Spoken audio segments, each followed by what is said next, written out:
The cameras flashed like lightning strikes as Jake Morrison stood on the podium, his firefighter's dress uniform pristine despite the weight of grief pressing down on his broad shoulders. The medal gleamed against his chest, a testament to valor that felt more like a brand of shame. Beside him, my hand clutched his, pride and unease warring in my chest as I watched my boyfriend accept accolades for rushing into that inferno 3 weeks ago. I'm Maddie Chen, lead investigative reporter for the Chronicle, and I should have seen it coming. The fractures in our relationship appeared like smoke, subtle at first, then increasingly impossible to ignore. Even now, as the fire chief lauded Jake's extraordinary courage in saving 3 lives, I caught the slight tremor in his jaw, the distance in his eyes that had become all too familiar. The ceremony wrapped up, and Jake moved through the crowd like a ghost, accepting handshakes and congratulations with mechanical precision. I watched him pause before a striking woman in her early 30s, Laura Henderson, the only adult survivor of the fire. Their eyes met, and something electric passed between them, a current of understanding that left me feeling like an intruder in my own relationship. "He's different now," my brother Mark had said last week over coffee. "Give him time, Mads. Some things change you forever." Mark, ever the voice of reason, didn't understand. It wasn't just the nightmares that woke Jake in cold sweats, or the way he'd stare into his morning coffee like it held answers to questions he couldn't voice. It was the silences, the moments when I'd catch him checking his phone with an intensity that made my investigative instincts buzz like angry hornets. That evening, as Jake showered, I stood in our bedroom, his dress uniform jacket heavy in my hands. A piece of paper fluttered to the floor, cream-colored stationery, expensive, with a handwritten note that made my blood run cold. "Thank you for understanding what no one else can. Your strength gives me hope. Laura." The shower shut off, and I hastily returned the jacket to its hanger, the note burning in my memory like acid. Jake emerged, towel around his waist, water droplets tracing paths down his torso where once my eyes would have followed with desire. Now, I studied his face, searching for signs of the man I thought I knew. The ceremony went well, I ventured, watching his reflection in the mirror as he dressed. Laura seemed grateful. His shoulders tensed, almost imperceptibly. "She's been through hell, Maddie. Lost her husband and daughter in that fire. Some days, I wonder if I did her any favors, pulling her out while they..." He trailed off, the weight of unspoken guilt hanging between us like smoke. "You're a hero, Jake. You did everything you could." The words felt hollow, rehearsed, like lines from a play we'd performed too many times. "A hero?" He laughed, but there was no warmth in it. "Heroes don't wake up every night hearing screams they couldn't answer. Heroes don't." He stopped, running a hand through his damp hair. "I need some air. Don't wait up." As the front door clicked shut, I pulled out my phone, Laura Henderson's social media profile illuminating the darkening room. Her latest post showed a woman shattered by grief, yet her comments were filled with support, including one from a profile I recognized as Jake's personal account. "Stay strong. Someone's always listening." The timestamp, 2 a.m. last Tuesday, when Jake had told me he was working an extra shift. My fingers hovered over the keyboard, journalist's instincts warring with trust stretched tissue paper thin. The bed felt too large, too empty, as questions multiplied like shadows at dusk. Was I losing him to survivor's guilt, or something more? Was Laura Henderson truly a victim seeking solace, or was she using tragedy to forge a connection that threatened to consume the future I'd thought was certain? The answer, I suspected, would cost me more than my pride to discover. But as I lay there in the darkness, one truth crystallized with devastating clarity: heroes aren't always what they seem, and sometimes the greatest betrayals come wrapped in medals of valor. Time to dig deeper, even if every revelation felt like another nail in the coffin of my happiness. The firehouse loomed before me, red brick and brass fixtures gleaming in the late afternoon sun like a facade of respectability masking darker truths within. I smoothed down my dress, chosen carefully to project confidence while masking the tremors of uncertainty coursing through my veins. The annual Firefighters Family Appreciation Dinner, a choreographed display of unity that now felt like an elaborate stage for my own personal tragedy. I spotted Jake immediately, his presence magnetic even in a room full of uniforms. He stood near the buffet table, demonstrating that easy charm that had first drawn me to him 3 years ago. But it wasn't his smile that caught my attention, it was the way his eyes kept drifting across the room, seeking out Laura Henderson like a compass finding true north. She wore grief like expensive perfume, subtle yet pervasive. Her black dress whispered money and taste, her makeup perfectly applied to enhance rather than mask the shadows under her eyes. A widow's appropriate display of mourning, or calculated performance art. My journalist's instincts, honed through years of uncovering hidden truths, screamed that something about her careful composure didn't align with raw tragedy. Maddie. Fire Chief Robert's wife Ellen embraced me, her warmth genuine but her eyes sharp with assessment. We've missed you at the last few auxiliary meetings. Though I hear Jake's been quite involved with the department's grief counseling initiative. The words landed like body blows, each seemingly innocent observation carrying weight. I hadn't known about any grief counseling initiative. Another secret added to the growing collection. It's been a busy time at the paper, I deflected, watching Jake and Laura drift toward the hallway leading to the station's quiet room. Excuse me, I need to freshen up. The corridor's shadows swallowed me as I followed, my heels silent on the industrial carpet. Their voices carried, soft yet distinct, from behind the partially closed door. You're the only one who truly understands, Jake. Laura's voice trembled with vulnerability that felt simultaneously genuine and rehearsed. The nightmares, the guilt, everyone else just offers empty platitudes.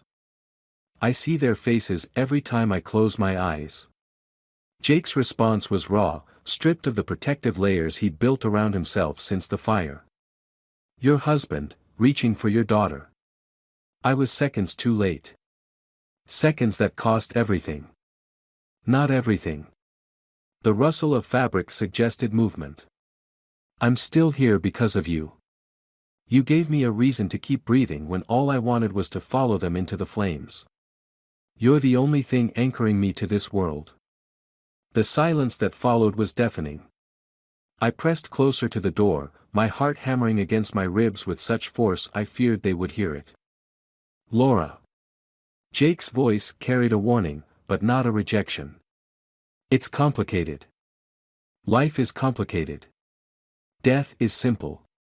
We're somewhere in between, you and I, bound by fire and loss. A pause, heavy with possibility. Tell me you don't feel it too. I didn't wait to hear his response. My retreat was swift, dignified only by years of professional composure in the face of shocking revelations. In the bathroom, I gripped the marble counter, studying my reflection with the same analytical eye I'd turned on countless interview subjects.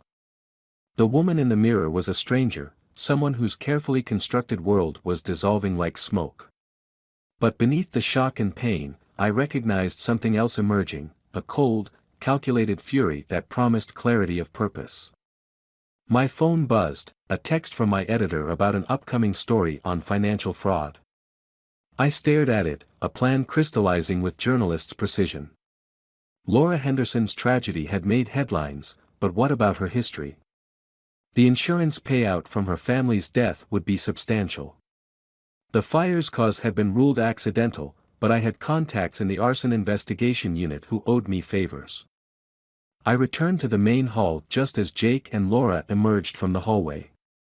She brushed past me, her expensive perfume carrying notes of triumph. Jake's eyes met mine, guilt and defiance warring in their depths. Everything okay? He asked, reaching for my hand. I let him take it, noting how his palm was damp with sweat. Perfect, I replied, squeezing his fingers with manufactured affection. Everything is absolutely perfect. And in a way, it was. Because now I had direction. Now I had purpose. The story of Jake Morrison, hero firefighter, and Laura Henderson, Grieving Widow, was about to undergo serious editorial revision. The truth was there, hiding in the ashes of what they'd destroyed. And I was going to excavate every burning secret, even if it meant watching my own happiness go up in flames. The autumn wind carried the acrid scent of burning leaves as I sat across from Mark in our favorite coffee shop, watching steam rise from my untouched latte like accusations into the air. My brother studied me with the careful consideration of someone approaching a wounded animal, his therapist's training evident in his measured silence. "You look like you haven't slept," he finally said, the gentle observation landing like a stone in still water, rippling through my carefully maintained composure. "Sleep requires trust," I replied, tracing the rim of my cup with one finger. "Trust requires certainty. I'm running rather low on both lately." The past week had transformed my apartment into a war room of investigation. Financial records, insurance claims, and social media screenshots plastered my home office walls like wallpaper of obsession. Laura Henderson's life before the fire emerged in fragments, 3 previous insurance claims in 5 years, each substantial. A foreclosure notice dated 2 weeks before the tragedy. A husband who'd recently updated his life insurance policy. "Have you talked to Jake?" Mark leaned forward, his concern palpable. "Really talked, not just interrogated?" The question struck a nerve, exposing the raw heart of my dilemma. "He says he's supporting someone through trauma. Says I'm being paranoid." My laugh felt like broken glass in my throat. "Meanwhile, he's sending her money. Did you know that? $5,000 transferred from our joint savings to her account last Tuesday." Mark's expression shifted, professional detachment cracking slightly. "That's concerning. But Maddie, are you sure you're not letting your investigative instincts override your relationship? Sometimes trauma creates bonds that look suspicious from the outside." "Bonds?" The word tasted bitter. "Last night, I tracked their text messages. 317 exchanges in the past month, most between midnight and dawn. He tells her things he won't tell me. About the fire. About his nightmares. About how he feels when he looks at their family photos and remembers what he couldn't save. And you're angry because he's confiding in her instead of you?" "I'm angry because while he's playing emotional savior, he's missing the inconsistencies in her story." I pulled out my phone, scrolling through pages of meticulous notes. The fire started in the master bedroom at 2 a.m. Laura claimed she was in the kitchen getting water. But her social media showed she'd been at a bar until 1:30 that morning. The receipt from her credit card puts her there until closing. Her husband had just discovered some interesting emails between her and a former business partner. Mark set down his coffee, his professional facade finally crumbling. "Jesus, Maddie. What exactly are you suggesting?" "I'm suggesting that my hero boyfriend might be bankrolling a black widow." The words hung in the air, heavy with implication. "And the worst part? I think part of him knows it. But he's so consumed by guilt, so desperate to believe he saved someone worth saving, that he's willingly blind to the truth." "Have you taken this to the police?" "Not yet. I need more evidence. Concrete proof, not just suspicious patterns." I met my brother's worried gaze. "And I need to understand why. Why Jake would risk everything, our relationship, his career, his integrity, for someone who might be playing him like a fiddle strung with guilt." "Be careful, Mads." Mark reached across the table, squeezing my hand. "People who start fires, literal or metaphorical, tend to burn anyone who gets too close to their truth." Later that evening, I sat in my parked car outside Jake's apartment, watching Laura's sleek BMW pull into the visitor's spot. She emerged like a shadow given form, her designer outfit a perfect costume for the role of grieving widow. Through my zoom lens, I captured her practiced pose as she checked her makeup in the car window, a woman preparing for a performance, not a casual visit. My phone vibrated, Jake's nightly message asking if we could talk. Each text felt like another brick in the wall being built between us, another opportunity for him to offer explanations I no longer believed. But tonight would be different. Tonight, I'd start asking the right questions. Not about his feelings, his guilt, or his misplaced savior complex. No, tonight I'd ask about the gasoline receipt found in Laura's car the day before the fire. About the life insurance policy's suspicious timing. About the emails that vanished from her husband's computer in the conveniently destructive blaze. Because sometimes love isn't about blind trust or unconditional support. Sometimes love means being the one willing to burn everything down to expose the truth, even if you risk incinerating your own heart in the process. The truth reveals itself in layers, like skin peeling away after a burn. Each revelation brings its own unique agony, a fresh wave of pain that transforms what you thought was unbearable into merely the prelude of what's to come. I stared at the documents spread across my desk, each page another indictment of my own willful blindness. The insurance investigator's voice still echoed in my head, his words precise and damning. The accelerant pattern was professional work, Ms. Chen. Someone knew exactly how to make it look like an electrical fire. Someone with intimate knowledge of fire behavior. My hands trembled as I traced the familiar signature on the incident report, Jake's meticulous scrawl marking the moment everything changed. He'd been first on scene that night, the hero rushing into flames. But the timestamp on Laura's text messages to him, recovered through my contact at the phone company, told a different story. Messages exchanged hours before the fire, dozens of them, growing increasingly urgent. Found the emails she'd written at 11:42 p.m. He knows everything. Can't let him take it all away, came at 12:15 a.m. Remember what we discussed. Tonight has to be the night. The fire had started at 2 a.m. My door buzzed, Jake's distinctive pattern, 3 short bursts that once made my heart leap with joy. Now each buzz felt like an accusation, a countdown to confrontation. I buzzed him up, using those precious moments to steel myself against the familiar warmth of his presence. He entered like a ghost of himself, shadows beneath his eyes speaking of sleepless nights that matched my own.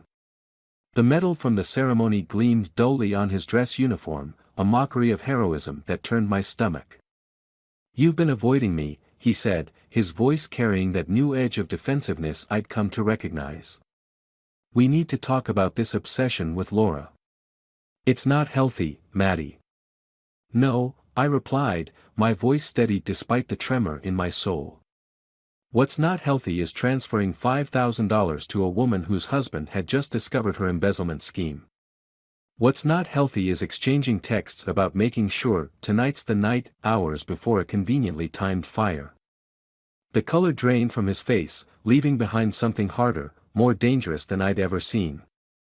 "You've been investigating me?" "I'm a journalist, Jake. When things don't add up, I start asking questions. Like why the fire spread so quickly in a pattern that suggests professional knowledge. Or why Laura's husband had just updated his life insurance policy naming her sole beneficiary. Or why you're suddenly so invested in a woman who stood to lose everything if her husband exposed her financial fraud. "You don't understand," he began, but I cut him off, sliding the phone records across my desk. "Then help me understand. Help me understand why a decorated firefighter would help plan an arson that killed an innocent man and child. Help me understand how you sleep at night knowing you're not just complicit in their deaths, but actively helping cover them up." A dangerous silence filled the room, charged with unspoken threats and shattered illusions. Jake moved toward my desk with the fluid grace of someone accustomed to navigating through smoke and chaos. "What exactly are you suggesting, Maddie?" "I'm not suggesting anything. I'm telling you what I know." I met his gaze, refusing to flinch from the stranger wearing my lover's face. "Laura didn't just lose her family in that fire. She orchestrated their deaths. And you, the hero with a guilty conscience, helped her do it." His laugh was hollow, echoing off my apartment walls like breaking glass. "You sound insane. Grief does strange things to people, makes them see connections that aren't there." "Grief? The word tasted like ash in my mouth. Is that what you tell yourself when you're with her at 2 a.m.?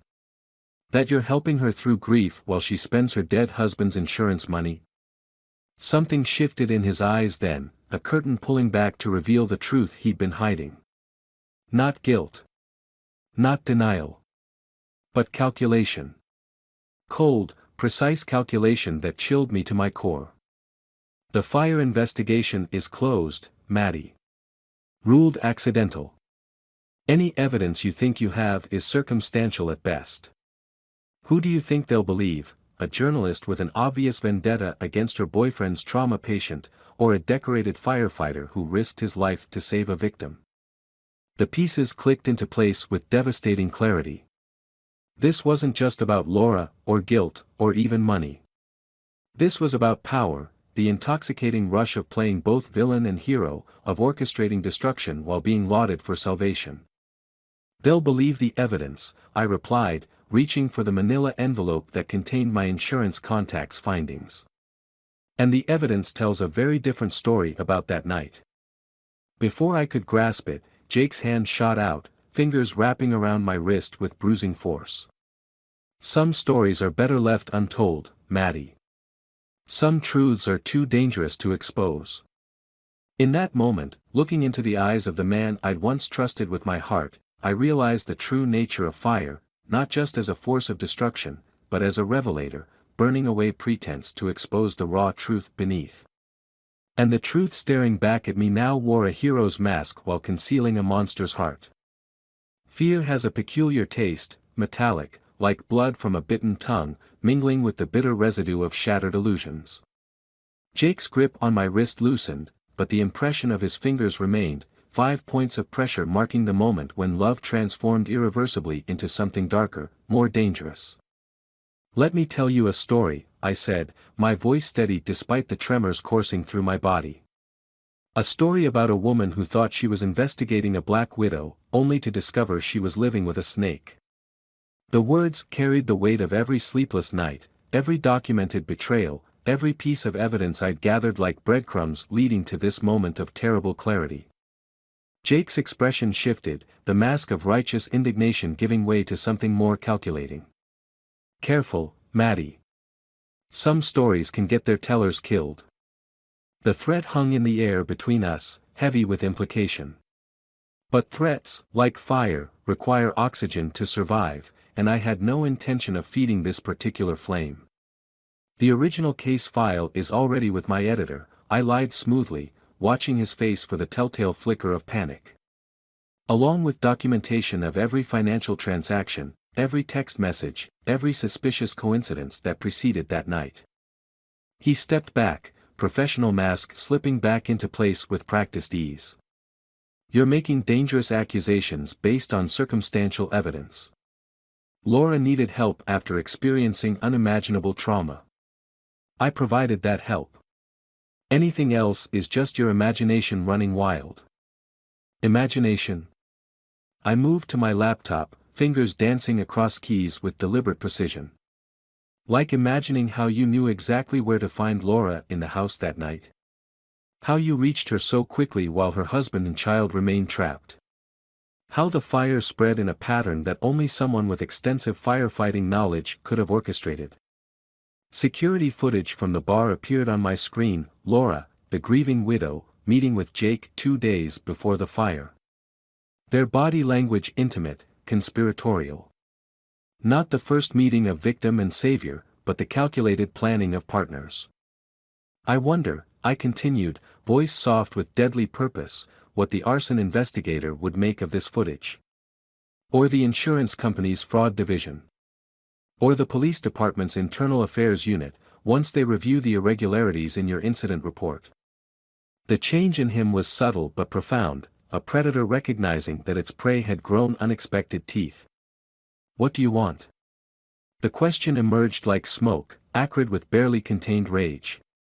I want the truth, Jake. All of it. Every detail of how you and Laura planned it, how long you've been involved, how many other accidents you might have orchestrated together. And I want it now, while the recorder in my phone captures every word. His laugh was hollow, echoing off walls that had witnessed too many lies. And if I refuse? Then I burn it all down. The words tasted like destiny on my tongue. Your career, your reputation, your freedom, everything you sacrificed your soul to protect. I'll expose every dark secret, every calculated move, every moment of premeditation that turned a hero into a murderer. They'll never believe you, he said, but uncertainty had crept into his voice like rising smoke. They don't have to believe me. They just have to investigate. And once they start digging. I let the sentence hang, watching realization dawn in his eyes. How long before Laura turns on you to save herself? How many other secrets are buried in your shared past, waiting to be excavated? The silence stretched between us like a fuse, waiting for the spark that would ignite everything. In that moment, I saw our entire relationship for what it truly was, not a love story, but a carefully constructed narrative of deception, with me cast in the role of trusting fool while Jake played both hero and villain in his own private theater of destruction. But now the script had changed. The willing victim had become the hunter, and the predator found himself trapped by the very web of lies he'd helped weave. As I watched him calculate his options, I felt something unfamiliar unfurling in my chest, not the ache of betrayal or the burn of anger, but the cool, clarifying certainty of purpose. The truth would emerge, one way or another. And when it did, the inferno that had forged this moment would pale in comparison to the conflagration I was prepared to ignite. Time crystallizes in moments of revelation, amber-trapped instances where everything that was becomes everything that will never be again. I watched Jake's face transform through a kaleidoscope of emotions, rage to fear, calculation to defeat. Each shift revealed another facet of the man I'd never truly known, like watching a familiar painting dissolve to reveal the grotesque masterpiece beneath. You've thought of everything, haven't you? His voice carried a note of grudging admiration that turned my stomach. The meticulous journalist, always 3 steps ahead. But you're forgetting something crucial, Maddie. You loved me once. Part of you still does. The truth of it cut like glass, but I refuse to bleed. Love dies in fire too, Jake. Sometimes it's the first thing to burn. The next 24 hours unfolded like a fever dream. Laura's breakdown in the police station was spectacular, a performance worthy of the theater she'd made of her life. She wept, she raged, she finally confessed, spinning a tale of manipulation and coercion that cast Jake as the mastermind. The predator becoming prey, devouring her own to survive. Jake's arrest came at dawn, the same hour he'd once rushed into burning buildings to save lives. The irony wasn't lost on his fellow firefighters, their faces masks of betrayal as they watched one of their own led away in handcuffs. Chief Roberts aged a decade in minutes, his faith in humanity visibly crumbling as the evidence mounted, 3 other suspicious fires in neighboring counties, 2 more mysterious insurance payouts, a pattern of heroic rescues that now reeked of calculated theater.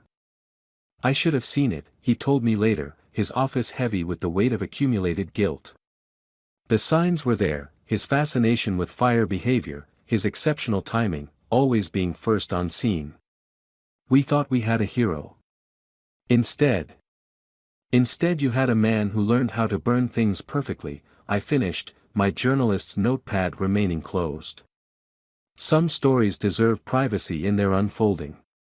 He knew exactly how to play the role we all needed to see. The evidence, when compiled, told a story so pristine in its horror that even my editor wept. Jake and Laura's relationship traced back 3 years, their paths crossing at another convenient fire, another tragic loss, another insurance payout. They were artists of destruction, painting in ash and grief, using hero worship and sympathy as their brushes. The trial would come later, but justice felt secondary to the deeper reckoning taking place within my own soul. I stood in my apartment, surrounded by the artifacts of our shared life, photos, gifts, memories that now felt like props in an elaborate deception, and realized that rebuilding requires more than just clearing away debris. My brother found me there, methodically boxing up 3 years of lies. "You know this wasn't your fault," he said, his therapist's insight gentle but firm. "Some people are architects of deception.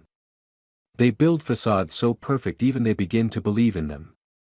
"I'm not sure what's worse," I replied, wrapping a photo frame in newspaper, Jake's smiling face disappearing beneath print. "That he fooled me so completely, or that part of me understood why he did it. The intoxication of playing both destroyer and savior, of orchestrating chaos just to emerge as the hero who tames it." "Understanding darkness doesn't mean you're touched by it," Mark countered. "It means you're strong enough to face it without flinching." The final piece fell into place a week later, when Laura's daughter's diary emerged from evidence lockup. The last entry, dated the night of the fire, described hearing arguments about money, about secrets, about plans that made no sense until they made perfect, terrible sense. A child's innocent observations becoming posthumous testimony. I wrote their story, every word a blade of truth cutting through layers of deception. The article ran on a Sunday, above the fold, beneath a headline that felt like an epitaph: "Hero's Fall Reveals Pattern of Orchestrated Tragedy." The Pulitzer nomination that followed felt hollow compared to the letters that poured in from other communities, other suspicious fires, other heroes who might not have been heroes at all. The night after the article ran, I stood before my bathroom mirror, really seeing myself for the first time since everything shattered. The woman who stared back was neither victim nor victor, but something more complex, a phoenix risen from the ashes of necessary destruction, whose wings were built not of vengeance but of uncompromising truth. I touched the fading bruise on my wrist where Jake's fingers had marked the moment of transformation. Some scars are meant to remain, not as reminders of weakness but as testimony to strength. They track the journey from blindness to sight, from love to justice, from the comfortable embrace of illusion to the harsh clarity of truth. The last photo of Jake and me sits in a box bound for storage. In it, we're smiling at his award ceremony, his medal gleaming, my pride luminous and blind. I don't need to keep it to remember what it taught me, that sometimes the most dangerous fires are the ones that burn invisible, consuming truth and justice while leaving the facade pristine. But I am no longer that woman, smiling while smoke gathers beneath her feet. I've learned to recognize the scent of approaching fire, to understand that some bridges need to burn so that truth can rise from their ashes. And in that rising, in that fierce commitment to uncovering what lies beneath heroic masks and convenient tragedies, I found not just purpose but redemption. The story ends where it began, with fire. But now I understand, it's not the flames that define us, but what we choose to build once they've cleared away everything we thought we knew.